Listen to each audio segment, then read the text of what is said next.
Mga inutil kayong mga ICI kayo dyan. Mag-resign na kayo. Willing kayo to compromise? Para may transparency? Gagago nyo talaga, no? Kayo pa willing mag-compromise sa amin, sa mga tao?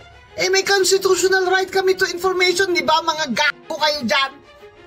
So, sawa na kami sa mga katutaan nyo, mga kahayupan na walang mananagot. Walang mananagot? Si Romualdez pa ngayon ang hero? Aba, putang ama!